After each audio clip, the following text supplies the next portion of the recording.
Hello everyone, Namaskar. Welcome to my channel Management Mantra. I am Dr. Varkha Gupta and today we are discussing on management by objective, that is MBO जिसे short में कहा जाता है। उसका हम part 2 देखेंगे। First part अगर आपने नहीं देखा है अभी तक तो उसकी लिंक मैं आपको डिस्क्रिप्शन बॉक्स में दे दूंगी। और इसके अलावा जैसे फर्स्ट जो पार्ट था वो हमारा इंट्रोडक्शन था, उसमें कैरेक्टरिस्टिक्स, एलिमेंट्स, वो सारी चीज़ें इसमें इन्वॉल्व थी। अब ये जो सेकंड पार्ट है आपका, इसमें हम देखेंगे एमबीओ की प्रोसेस क्या है, किस तरह से एमबीओ वर्क करता है एक ऑर्गेनाइजेशन में, और इसके अलावा इसके advantages for the organization perspective, for the superiors and for the subordinate, as well as the limitations of MBO. Okay, चलिए let's we start. Now first, process of MBO और steps followed in MBO. कौन सी ऐसी steps हैं जो MBO को create करने में use की जाती है, या फिर कौन सी जो प्रोसेस है वो क्या है MBO की। तो MBO मैनेजमेंट बाय ऑब्जेक्टिव, जैसा मैंने आपको बताया भी था कि MBO होता क्या है। तो बेसिकली एक मीटिंग जनरेट होती है, तो उस मीटिंग में आपका टॉप लेवल, आपका मिडिल लेवल और आपका लोअर लेवल तीनों इसमें इन्वॉल्व होते हैं, और ये तीनों मिलकर मीटिंग को कंडक्ट करते हैं, और मीटिंग कंडक्ट करने के बाद डिसाइड करते हैं ऑर्गेनाइजेशंस के ऑब्जेक्टिव्स को, और उस ऑब्जेक्टिव को कंप्लीट करने के लिए इंडिविजुअल्स को असाइन किए जाते हैं उनके रोल्स एंड रिस्पॉन्सिबिलिटीज़, जिसके बेस पर हमारे ऑर्गेनाइजेशंस की जो परफॉर्मेंस है उसको अचीव किया जाता है। ये ऑर्गेनाइजेशंस की परफॉर्मेंस को अचीव किया जाता है, दैट इज़ द MBO। ठीक है, इसलिए इसे मैनेजमेंट बाय ऑब्जेक्टिव कहा जाता है, क्योंकि सब साथ में बैठकर पूरा मैनेजमेंट इकट्ठा होकर पहले ऑब्जेक्टिव डिसाइड्स करता है, उन्हें डिस्ट्रीब्यूट करता है और उसके बाद उस पर काम शुरू करता है। Clear? I hope you can understand what is the MBO. Now start the process. First one is defining organizational goal. तो defining organizational goal that means कि हमने ये डिसाइड कर लिया कि what are the vision of organizations, और vision के basis पर we decided the goals and objectives of organizations.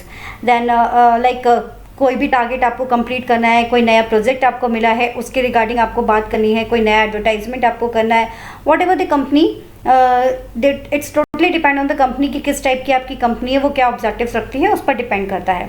तो हमने सबसे पहले डिफाइन कर दिए गोल्स, या फिर हम कह सकते हैं ऑर्गेनाइजेशंस के ऑब्जेक्टिव्स। ठीक है, इसके बाद नेक्स्ट आता है डिटरमाइनिंग एम्प्लॉयज़ और सबऑर्डिनेट ऑब्जेक्टिव। अब बात आती है कि जो हमारे एम्प्लॉयज़ हैं या जो हमारे सबऑर्डिनेट्स हैं, उन एम्प्लॉयज़ और सबऑर्डिनेट्स के ऑब्जेक्टिव को डिटरमाइन करना, क्योंकि आप भी जानते हो यहाँ पर मैनेजमेंट की बात की जा रही है, तो हमारा तीनों लेवल्स यहाँ पर इन्वॉल्व हैं।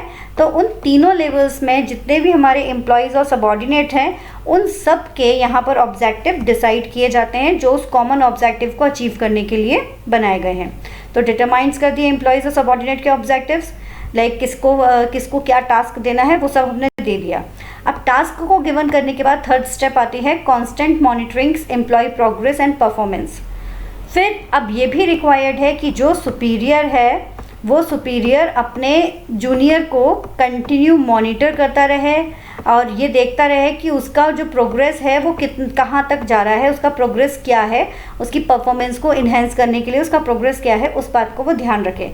तो इस तरफ ध्यान दिया जाता है, तो इसलिए कांस्टेंट मॉनिटरिंग की जाती है एम्प्लॉयज़ की प्रोग्रेस और परफॉर्मेंस के लिए। ठीक है, कंटिन्यू मॉनिटरिंग रिक्वायर्ड है कि कहीं कोई गलत तो नहीं हो रहा है ना, या फिर किसी का डायरेक्शन गलत तो नहीं जा रहा है। नेक्स्ट आता है आपका परफॉर्मेंस इवैल्यूएशन। परफॉर्मेंस इवैल्यूएशंस में आपका क्या हो रहा है कि जो अभी हमने मॉनिटरिंग की थी, अब मॉनिटरिंग करने के बाद में नेक्स्ट आपका देख रहे हो कि किस तरह से आप उसे इवैल्यूएट कर रहे हो। तो इवैल्यूएट करना मतलब आप उसको पॉइंट्स दे रहे हो, मार्किंग कर रहे हो कि उसका जो इवैल्यूएशन करना है, यानी कि उसकी परफॉर्मेंस किस तरह से इंक्रीज़ हो रही है, कहीं कोई दिक्कत है तो कहीं परफॉर्मेंस डिक्रीज तो नहीं हो रही है, इस तरह का आप सारा उसको करोगे। इवैल्यूएशंस के लिए आपको भी पता है कई सारी मेथड्स को यूज़ किया जाता है जो परफॉर्मेंस अप्रेजल में दी जाती है, तो उसी को आप यहाँ पर यूज़ करेंगे। इसके बाद नेक्स्ट आपका आता है प्रोवाइडिंग फीडबैक। तो फीडबैक प्रोवाइडिंग में आपको भी पता है यहाँ पर क्या होगा आपका कि जो भी एम्प्लॉयज़ आपका है जिसके साथ आप टास्क कंप्लीट करना चाह रहे हो, जिसको आपने टास्क दिया हुआ है, तो उस एम्प्लॉयज़ को आप उसका फीडबैक देते हैं, चाहे वो आपका पॉजिटिव हो या फिर उसका नेगेटिव हो, वो सारी चीज़ें दी जाती हैं। देन नेक्स्ट स्टेप आती है परफॉर्मेंस अप्रेजल, कि क्या उसने गिवन टास्क कर लिया है achieve. If he done there given task तो उसे हम अप्राइज करते हैं, और अगर वो अपना टास्क कंप्लीट नहीं कर पाता है तो उस केस में उसे ट्रेनिंग के लिए भेज दिया जाता है। तो इस तरह से उसे परफॉर्मेंस अप्रेजल उसका किया जाता है। तो परफॉर्मेंस अप्रेजल जो बंदे ने टास्क अपना कंप्लीट कर लिया है उसके लिए बात की जा रही है। तो इस तरह से आपकी एमबीओ की प्रोसेस पूरी तरह से वर्क करती है। क्लियर है? तो आपके टारगेट्स को इस तरह से अचीव किया जाता है। नेक्स्ट आ रहा है advantages of management by objectives. कौन कौन से एडवांटेजेस हैं जो मैनेजमेंट के थ्रू ये मैनेजमेंट बाय ऑब्जेक्टिव के थ्रू अचीव किए जाते हैं। तो ये एडवांटेजेस आपके जो रहेंगे वो कुछ एडवांटेजेस होंगे जो ऑर्गेनाइजेशंस के लिए होंगे, कुछ होंगे जो सुपीरियर्स के लिए होंगे, कुछ होंगे जो सबऑर्डिनेट के लिए होंगे। टू दिस ऑर्गेनाइजेशंस के लिए कौन कौन से ऑब्जेक्टिव्स हैं? Better planning. एमबीओ अगर प्रॉपर तरीके से अगर किया जाता है तो आपका जो प्लान है फॉर द फ्यूचर वो अच्छी तरीके से तैयार हो जाएगा, इसलिए बेटर प्लानिंग के लिए एमबीओ बेस्ट है। और आज के टाइम पर अगर आप देखोगे ना, जितनी भी आपकी बड़ी बड़ी कंपनीज़ हैं वो सब की सब इस एमबीओ प्रोसेस को आज के टाइम पर यूज़ कर भी रही हैं। फॉर एग्ज़ाम्पल अगर आप थोड़ा सा इसके बारे में और इन्फॉर्मेशन लेंगे तो आपको पता चलेगा कि जो कंपनीज़ हैं लाइक आपका गूगल हो गया, आपकी माइक्रोसॉफ्ट हो गई, है ना, माइक्रोसॉफ्ट हो गई, गूगल हो गई, एचपी हो गई, जेरोक्स हो गई, ये सारी कंपनीज़ अपने कंपनीज़ में एमबीओ का यूज़ कर रहे हैं। बिकॉज एमबीओ का यूज़ करके वो क्या करना चाह रहे हैं, वो अपनी कंपनी की बिजनेस स्ट्रैटेजीज़ को और ज़्यादा इम्प्रूव कर रहे हैं। क्योंकि आप भी जानते हो जिस वर्क में एम्प्लॉयज़ अगर इन्वॉल्व हो जाते हैं तो दैट मीन्स कि एक ट्रांसपेरेंसी क्रिएट होती है, और ट्रांसपेरेंसी की वजह से ऑर्गेनाइजेशन ज़्यादा ग्रो करती है। देन नेक्स्ट आपका आ रहा है advantage, that is the efficient management. अगर एमबीओ प्रॉपर तरीके से इस्टेब्लिश होता है तो मैनेजमेंट जो होता है बहुत एफिशिएंट हो जाता है, because each and everyone knows their roles and responsibilities. तो वो टास्क को अच्छी तरह से कंप्लीट कर पाते हैं, उन्हें मैनेज करना ईजी हो जाता है। नेक्स्ट आप देखेंगे फैसिलिटेट कंट्रोल। और आपको भी पता है कि अगर सारी चीज़ें मैनेज हैं तो मैनेज होने के साथ साथ उनका कंट्रोल इजी हो जाता है, इसलिए यहाँ पर वर्क है फैसिलिटेट कंट्रोल। तो सारी चीज़ें आपकी कंट्रोल में रहती हैं। देन आपका नेक्स्ट आ रहा है increase level of commitment. Because यहाँ पर क्या हो रहा है कि हमारा जूनियर लेवल भी यहाँ पर इन्वॉल्व है, मतलब लोअर लेवल भी इन्वॉल्व है मैनेजमेंट के डिसीजंस में, इसलिए और सभी के पास उनके ऑब्जेक्टिव्स क्लियर हैं। मतलब उनको ये भी पता है कि सीनियर का क्या ऑब्जेक्टिव है, जूनियर का क्या ऑब्जेक्टिव है, कोई भी चीज़ ऐसी नहीं है जो उनके साथ हिडन है। तो इसलिए कमिटमेंट का जो लेवल होगा वो ऑटोमेटिकली कैसा हो जाएगा, इंक्रीज हो जाएगा। नेक्स्ट है आपका ट्रांसपेरेंसी ऑफ ऑर्गेनाइजेशनल गोल। क्योंकि आपको पता है एमबीओ की जो टेक्निक है, इस टेक्निक में तीनों लेवल्स के पर्सन्स इन्वॉल्व हो रहे हैं, इसलिए यहाँ पर ऑटोमेटिकली एक ट्रांसपेरेंसी आ चुकी है, कहीं भी कोई कॉन्फ्लिक्ट वाली कंडीशंस क्रिएट नहीं है। इसके बाद ट्रांसपेरेंसी हो गया। नेक्स्ट है आपका हेल्प इन गोल सेटिंग। ये जो आपका ऑर्गेनाइजेशन है ये हेल्प कर रहा है आपका गोल सेटिंग, ये आपका एमबीओ है, ये हेल्प कर रहा है गोल सेटिंग में। जो इसका मेन टारगेट है कि firstly decided the goals, because जब गोल्स आपके ऑर्गेनाइजेशंस के डिसाइडेड होंगे उसके बाद उन्हें डिस्ट्रीब्यूट किया जाता है एम्प्लॉयज़ में, देन आगे की प्रोसेस को फॉलो किया जाता है। तो help in goal. Now next one is advantages to superior. Superiors के लिए क्या एडवांटेजेस हैं? सुपीरियर का फर्स्ट एडवांटेज है coordinating individual efforts to group efforts. मतलब इंडिविजुअल एफर्ट्स को कोऑर्डिनेट किया जा रहा है ग्रुप एफर्ट्स के साथ में। कैसे? क्योंकि आपको भी पता है, हाँ, यहाँ पर एमबीओ में इंडिविजुअल्स को रिस्पॉन्सिबिलिटीज़ एंड रोल दी जाती है। फॉर एग्ज़ाम्पल कि मान लीजिए कोई प्रोजेक्ट आपको मिला हुआ है, उस प्रोजेक्ट की जो डीलिंग है उसके लिए आपको हर डिपार्टमेंट से कुछ लोग रिक्वायर्ड है। उसके लिए आपको फाइनेंस वाला बंदा भी चाहिए, आपको मार्केटिंग का बंदा भी चाहिए, एचआर का भी चाहिए, each and every person you have required. तो इन दैट केस कि ये जो इंडिविजुअल पर्सन है जब ये अपने टास्क को कंप्लीट कर लेंगे तब ये कंबाइन होकर एक ग्रुप टास्क बन पाएगा।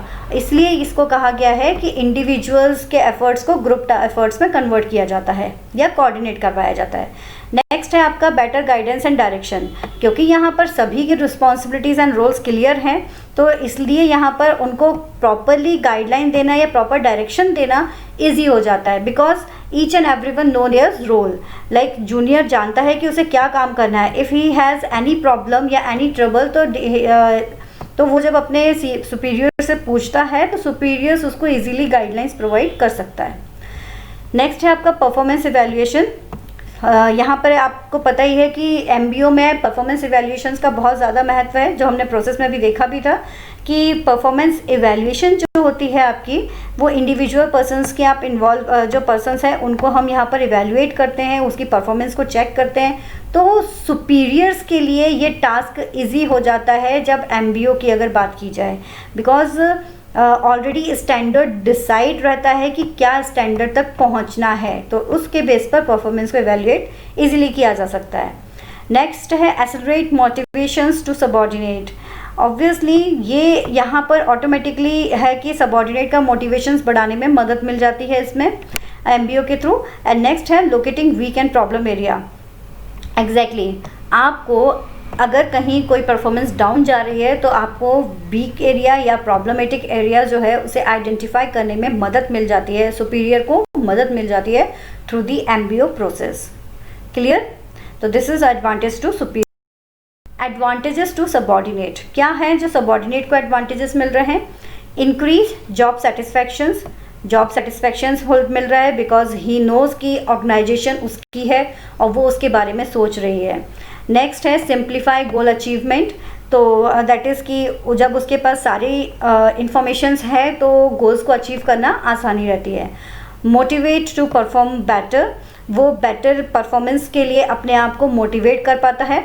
Encourage innovative thinking and ideas, एक ये बहुत अच्छा टास्क है कि एमबीओ में कितनी भी जो अगर कोई नया थिंकिंग लेकर आ रहा है, अगर वो जूनियर भी अगर होता है तो उसके आइडियाज़ को वेलकम किया जाता है, उसके इनोवेटिव थिंकिंग को सुना जाता है और अगर वो एप्लीकेबल है तो उसे अप्लाई भी किया जाता है। तो ये इसलिए जो मेथड है एमबीओ, ये जूनियर्स सबऑर्डिनेट्स को भी अच्छा चांस देता है अपने बेटर आइडियाज़ को परफॉर्म करने के लिए। नेक्स्ट आपका आता है इसमें initiate self direction and self control. ये सेल्फ डायरेक्शन और सेल्फ कंट्रोल को सपोर्ट करता है बिकॉज यहाँ पर सामने वाला जानता है कि उसका परफॉर्मेंस जो है वो इवैल्यूएट किया जा रहा है, तो उसकी परफॉर्मेंस सही डायरेक्शंस में जाए तो वो अपने आप को भी सेल्फ कंट्रोल या सेल्फ डायरेक्ट करता है to move for the right path. तो this is all about the advantage. Come to the limitations, because if advantage is there, so few limitations is also there. So few limitations of MBO, जैसे आपको पता ही है कि MBO एक अच्छी process है और यूज़ की जा रही है मोस्ट ऑफ द कंपनीज़ के through. Around I think 1960 to 1970 से ही ये थ्योरी जो है वो अप्लाई होना शुरू हो चुकी थी कंपनीज़ में। और बट कुछ लिमिटेशंस हैं, like lack of proper objectives. अगर आपके ऑब्जेक्टिव्स ही क्लियर नहीं हैं तो आपको प्रॉब्लम हो सकती है। गोल सेटिंग आपने प्रॉपरली नहीं किया है, दैट मीन्स कि आपको यही नहीं पता है कि आपको कहाँ तक पहुँचना है। तो जब आपका फिनिश लाइन अगर आपकी प्रॉपरली डिफाइन नहीं है तो ऑब्वियसली प्रॉब्लम क्रिएट होगी। कोऑर्डिनेशन प्रॉब्लम, आपको पता है रिस्पॉन्सिबिलिटीज़ क्या हैं, सब हैं, लेकिन आपका ईगो आपको प्रॉपरली कोऑर्डिनेट नहीं करने दे रहा, तो वहाँ पर प्रॉब्लम आ सकती है। This is the time consuming method, because इस पूरी प्रोसेस में 1 साल से ज़्यादा का टाइम भी लग सकता है रिजल्ट को जनरेट करने में। रिवॉर्ड पनिशमेंट अप्रोच, अगर कभी परफॉर्मेंस आपकी डाउन जाती है या सही नहीं जाती है तो आपके रिवॉर्ड्स पॉइंट्स जो हैं वो डिडक्ट भी हो सकते हैं, तो वहाँ पर आपको थोड़ी प्रॉब्लम हो सकती है, depend on the company to company. And develop organisational problem, तो यहाँ पर ऑर्गेनाइजेशन की प्रॉब्लम भी है कि ऑर्गेनाइजेशन अगर प्रॉपर तरीके से कोऑर्डिनेट नहीं कर पा रहा है सबके साथ में, ऑर्गेनाइजेशन प्रॉपरली उसका मैनेजमेंट प्रॉपर अगर नहीं है तो उस टाइम पर प्रॉब्लम्स क्रिएट हो सकती है एमबीओ के गोल्स को डिसाइड करने में। Then next one is sometime lack appreciations, अगर सुपीरियर्स के थ्रू प्रॉपर एप्रिसिएशंस नहीं मिलता है तो भी यहाँ पर कई बार प्रॉब्लम आ सकती है। या हम ये कह सकते हैं फेवरेटिज़म्स अगर चल रही है तो फेवरेटिज़म एक सबसे बड़ा ड्रॉबैक होता है या डिसएडवांटेजेस होता है किसी भी ऑर्गेनाइजेशंस की ग्रोथ को लेकर। तो अगर फेवरेटिज़म है तो उस केस में एक तरह से हम कह सकते हैं हर इंसान अप्रिशिएट नहीं हो पाएगा अपने वर्क के लिए। तो this is the limitations of MBO। I hope you can understand the topic very well. तो this topic also help you to crack the UGC NET paper, because उसमें भी कुछ क्वेश्चन MBO के रिगार्डिंग आ सकते हैं, तो इसलिए कॉन्सेप्ट क्लियर होना बहुत ज़रूरी है। तो वही मैंने यहाँ पर आपको कोशिश भी की हुई है। कोई डाउट है तो आप मुझे कमेंट सेक्शन में भेज सकते हैं। अगर वीडियो पसंद आता है तो आप उसे लाइक करिए सब और कमेंट कीजिए, जिससे मुझे पता चले कि मेरा जो डायरेक्शन है वो सही है या नहीं है। Thank you.